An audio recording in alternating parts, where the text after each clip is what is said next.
열왕기 상하입니다.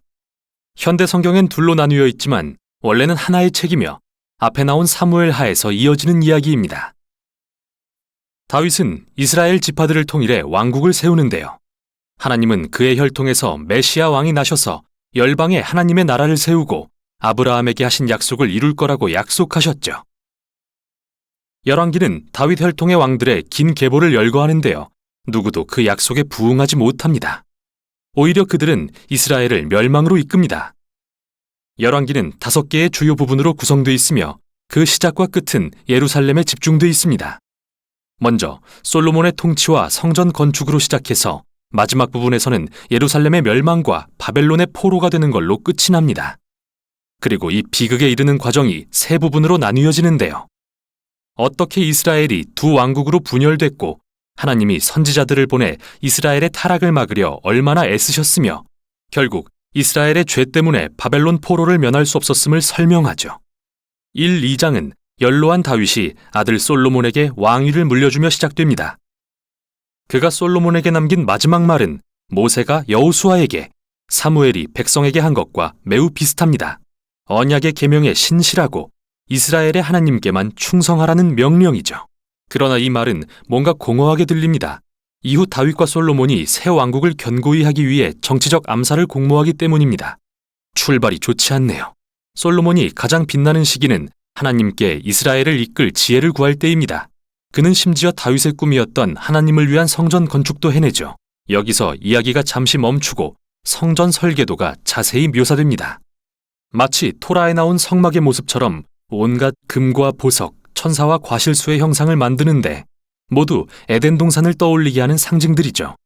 성전은 하늘과 땅이 만나며 하나님이 그의 백성 가운데 임재하시는 곳입니다. 그러나 솔로몬은 건축을 마치자마자 끔찍한 선택을 하고 결국 왕국을 무너뜨립니다. 수백 명이나 되는 이방 왕의 딸들과 결혼을 했는데 모두 정치적 동맹을 위한 거였죠. 게다가 이방 신들을 받아들여 이스라엘의 우상 숭배를 불러왔습니다. 솔로몬은 그 후 막대한 부를 축적하고 거대한 군대를 만들고 심지어 모든 건축 사업에 강제 노역까지 실시합니다. 토라의 내용을 기억해 볼까요? 하나님이 이스라엘 왕들에게 주신 신명기 17장의 지침을 솔로몬은 철저히 어기고 있습니다.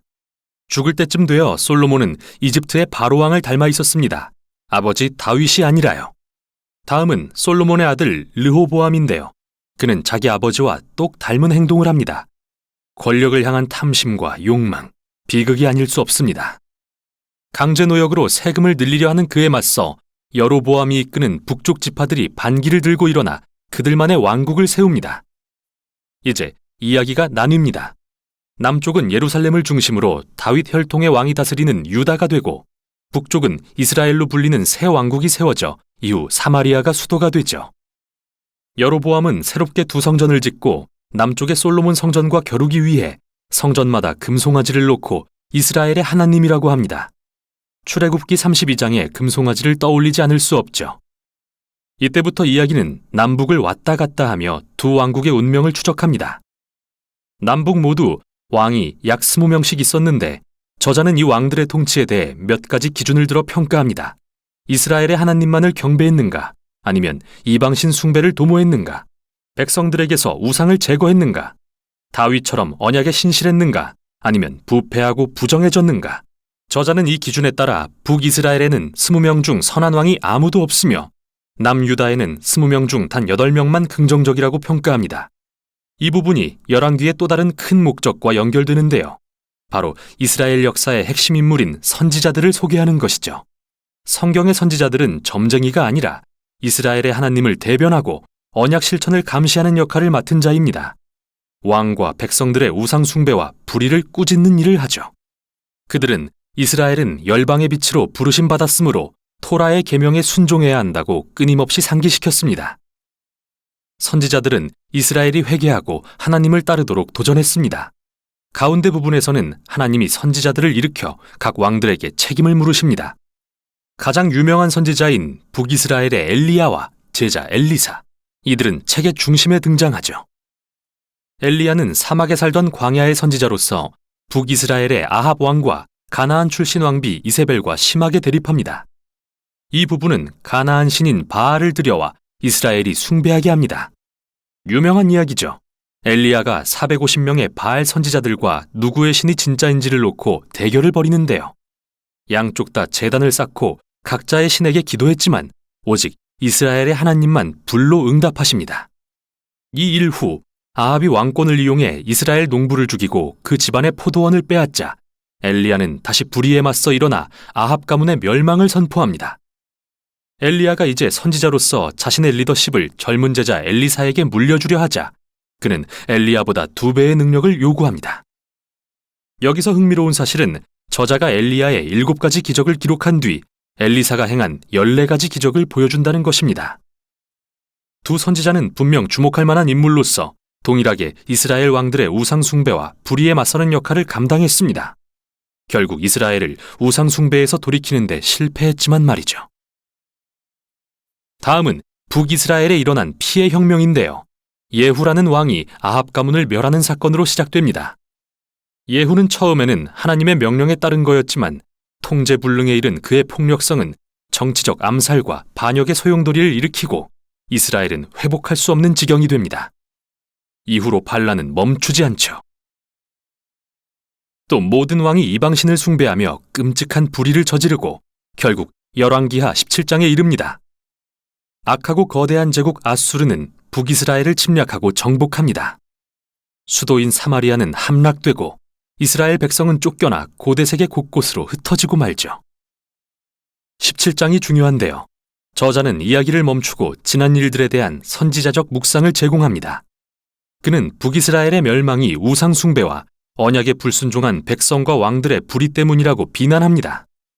하나님은 그들의 결정이 초래한 결과를 직면하도록 하신 것입니다. 책의 마지막 부분은 홀로 남겨진 남유다에 대한 이야기입니다. 여기에는 매우 영웅적인 왕들이 등장하는데 한 예로 히스기야는 아수르 군대가 예루살렘을 위협할 때 하나님을 신뢰합니다. 또 요시야 왕은 성전에서 잃어버린 율법책을 발견한 후 그것을 읽고 회개합니다.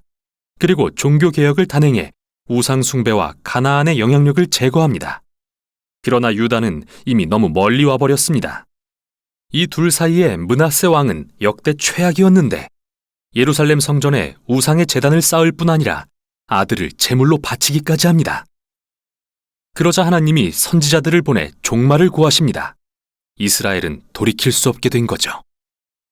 마지막 2장에서는 바벨론 제국이 예루살렘을 침략해 성전을 파괴하고 모든 백성과 다윗 왕족을 포로로 끌고 갑니다. 이 결말이 남기는 의문이 있습니다. 하나님은 이스라엘을 버리셨을까요? 다윗의 가문을 버리신 걸까요? 마지막 단락은 포로 생활 40년 후에 일어날 매우 이상한 이야기를 합니다. 여호야긴은 다윗의 후손으로서 예루살렘에 돌아갔다면 왕이 될 사람이었는데요. 바벨론 왕은 그를 감옥에서 풀어주고 남은 생애 동안 왕의 식탁에서 먹도록 초대합니다. 이 이야기는 적으나마 하나님이 다윗의 가문을 버리지 않으셨다는 한 줄기 희망을 선사합니다. 이제 질문은 하나님이 어떻게 아브라함과 다윗에게 하신 약속을 이루실 것이며 어떻게 열방에 복을 주시고 메시아의 나라를 세우실 것인가인데요. 대답을 찾으려면 이제 나올 선지서들을 읽으며 지혜를 발견해야 하죠.